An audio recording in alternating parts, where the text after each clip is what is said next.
Satu,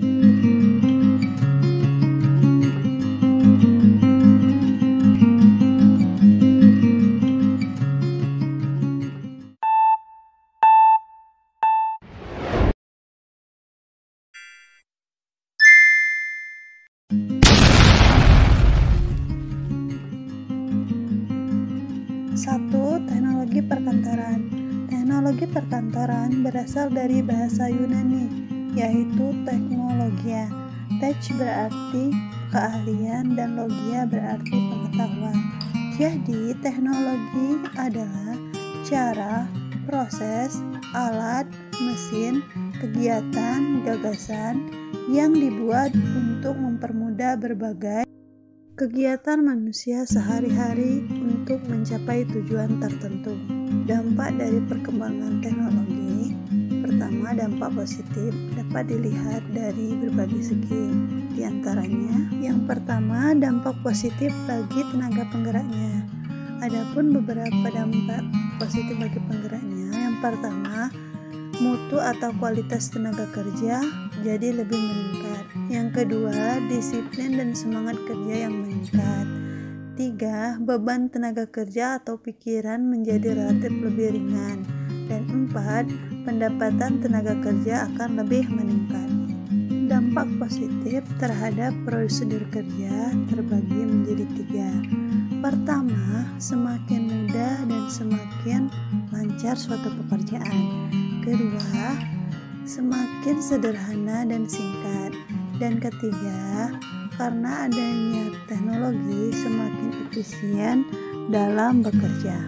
Perkembangan teknologi perkantoran juga sangat berdampak positif pada hasil kerja.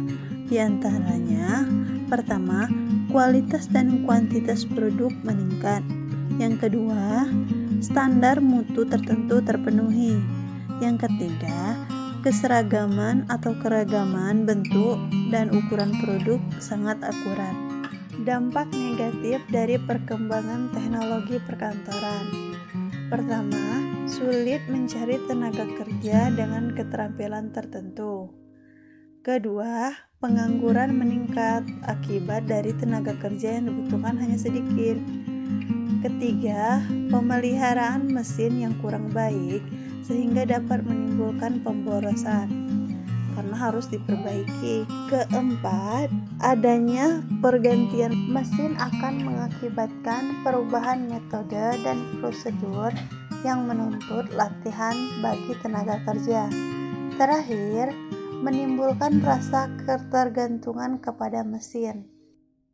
2. Otomatisasi perkantoran. Otomatisasi berarti penggantian tenaga manusia dengan tenaga mesin yang dapat secara otomatis melakukan dan mengatur pekerjaan sehingga tidak memerlukan lagi pengawasan manusia. Jenis-jenis aplikasi otomatisasi perkantoran. Yang pertama, word processing, di mana penggunaan suatu peralatan elektronik yang secara otomatis untuk tugas membuat dokumen tik atau cetak. 2. Electronic mail atau email, dimaksud untuk memecahkan berbagai masalah yang terdapat pada telepon konvensional. 3. Voicemail. Voicemail merupakan pengiriman pesan tapi berupa suara, bukan diketik. 4. Electronic calendaring, penggunaan jaringan komputer untuk menyimpan dan memanggil acara yang telah ditetapkan oleh manajer secara otomatis. 5. Audio conferencing, peralatan komunikasi membuat hubungan audio di antara orang-orang yang tersebar geografis dengan tujuan melakukan konferensi.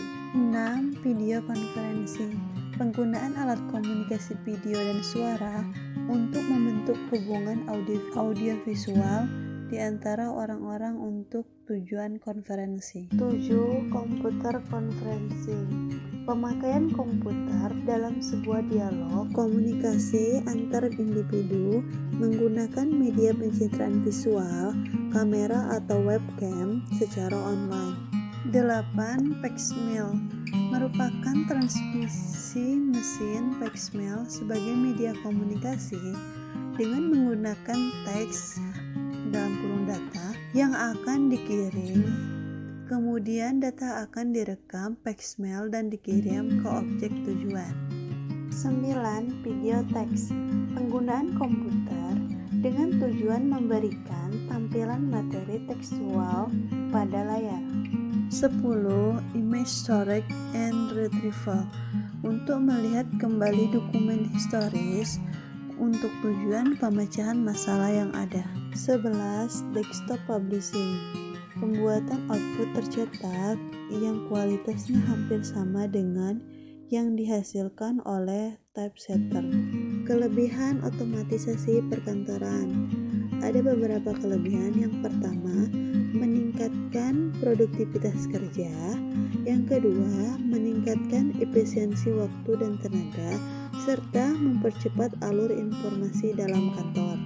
Berbicara tentang kelebihan, tentu saja ada kerugian dari otomatisasi perkantoran. Pertama, meningkatnya ketergantungan akan teknologi. Kedua, tenaga kerja manusia digantikan dengan sistem office automation. Ketiga, banyaknya ahli komputer yang tidak bertanggung jawab yang bisa merugikan perusahaan. Virtual Office. Virtual Office merupakan implementasi dari upaya otomasi perkantoran yang bertujuan untuk pemilik atau karyawan perusahaan untuk meningkatkan produktivitas kerja. Adapun keuntungan dan kerugian menggunakan kantor virtual adalah: pertama, keuntungan. 1.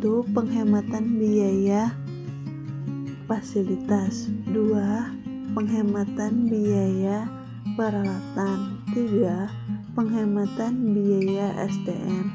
Dan yang terakhir, kontribusi sosial. Ada beberapa kerugian dari menggunakan kantor virtual. Pertama, pegawai kurang mempunyai rasa kepemilikan terhadap perusahaan. Kedua, meningkatnya risiko pengangguran atau kehilangan pekerjaan virtual yang tadinya menggunakan manusia digantikan dengan tenaga mesin. Ketiga, memiliki semangat yang rendah dalam melakukan pekerjaan. Teknologi perkantoran diterapkan mencangkup penggunaan peralatan dikelompokkan sebagai berikut.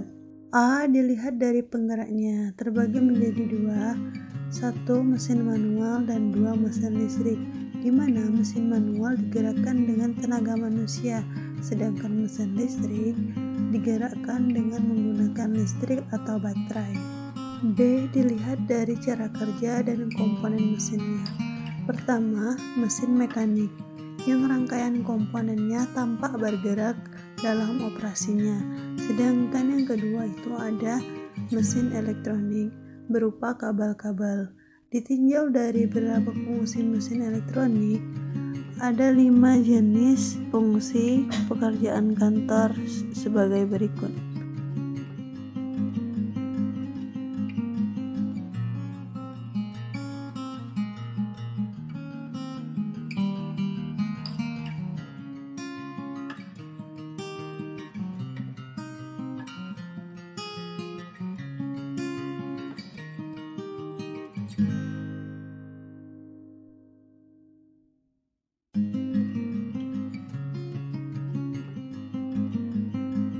Sekian penjelasan mengenai teknologi perkantoran. Terima kasih.